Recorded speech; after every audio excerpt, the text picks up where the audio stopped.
Alright, Schlockmeister fans, a re-review from my previous channel, a very old DVD here for Horror Express. Let's check it out.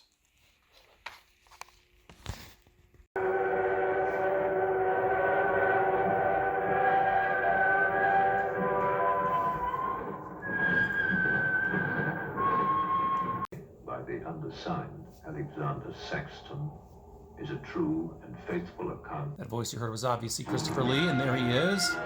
And he discovered this in some cave somewhere. So he and his people fished that thing out of there. He's an anthropologist. And there's Peter Cushing, a colleague and rival. Now this is somebody picking the lock to that thing that he brought back. A few minutes later, that poor soul is dead. Did he look inside the crate? What did he see?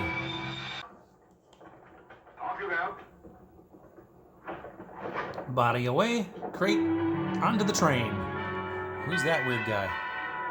He goes to check on his specimen.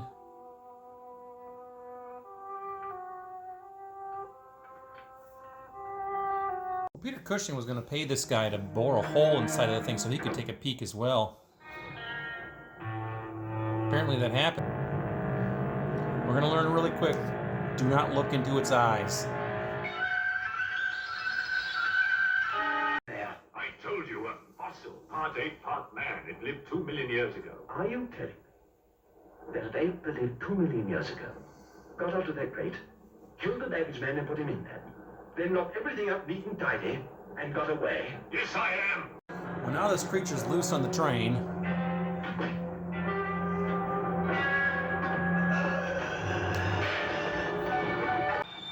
Every victim has its eyes go like that.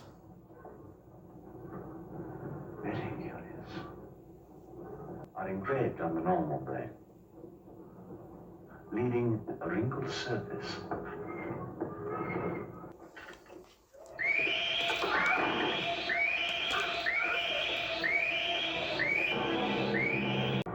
Miss, are you there?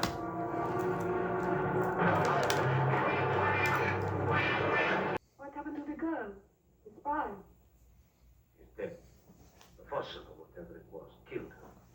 But there's no more danger, Countess. Now this is interesting. They look at the images on the eyeball or the iris or whatever. Apparently it's the last image it ever saw. You identify anything?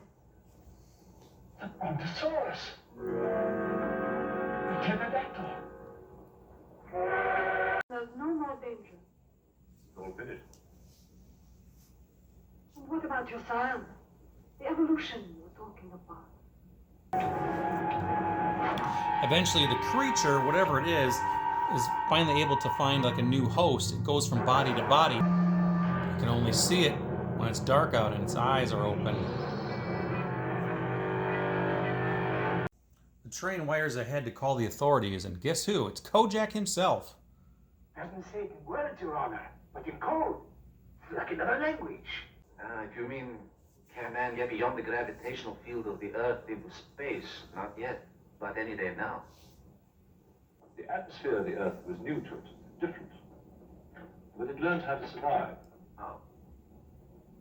By entering into the body and brain. Telly Savalas and his fellow Cossacks board the train when it stops.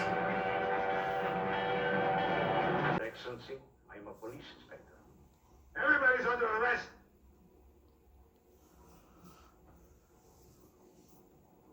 He's even got his trusty whip. That weird guy's gonna pledge his allegiance to the creature. With the lights out, they now know who the creature is. It's the inspector. And then before he dies, the weird guy. Coming to me, So the transfer occurs. The inspector dies. The monster is now inside of the weird guy. He's now attacking everybody he can.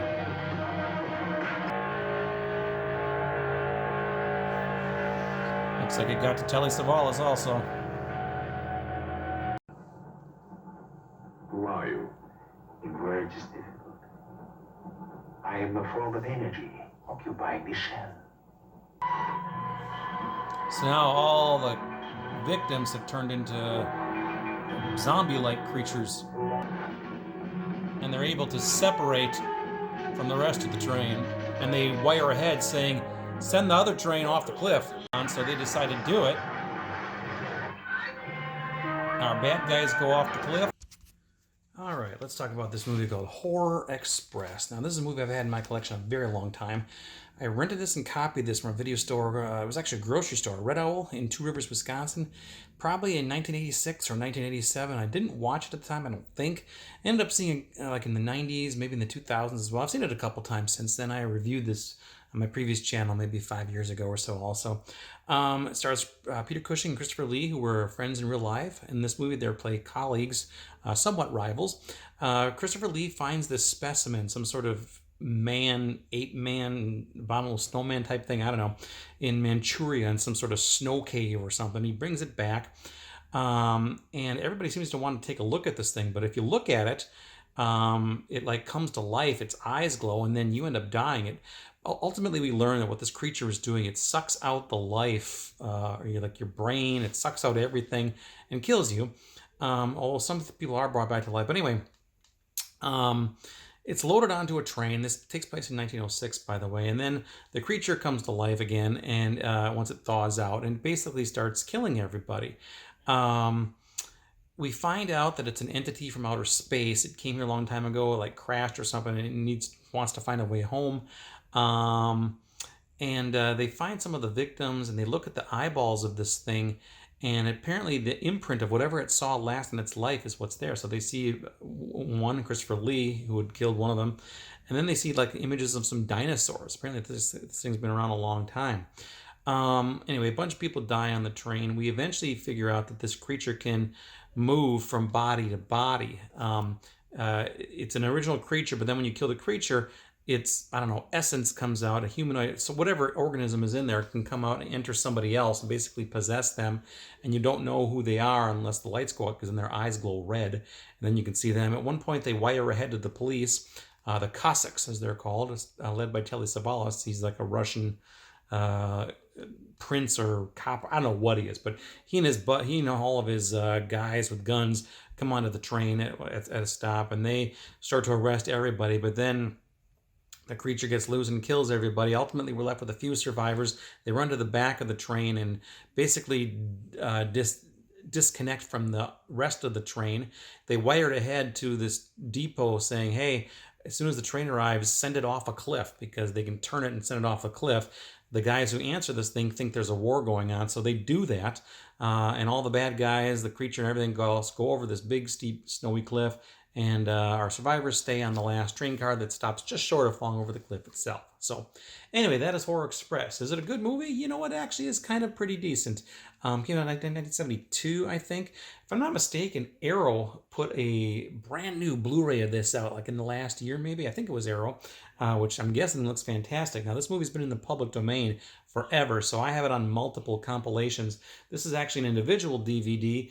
This came out probably 1997 or 1998, a long, long time ago. It doesn't even say in here, but this is one of the first DVDs I have ever owned. It came out in the 90s for sure. In fact, it's weird because it's actually comes out, it's like in a CD case like that. Yeah, very rare packaging too, but doesn't make it valuable, I'm sure. But anyway, that is Horror Express. Again, a decent film. I'm sure it's streaming here on YouTube if you want to find it, and you should probably watch it because it's pretty decent. It's not bad for what it is. So check it out. Leave some comments. Let me know what you think about it. Horror Express. Watch it. Bye.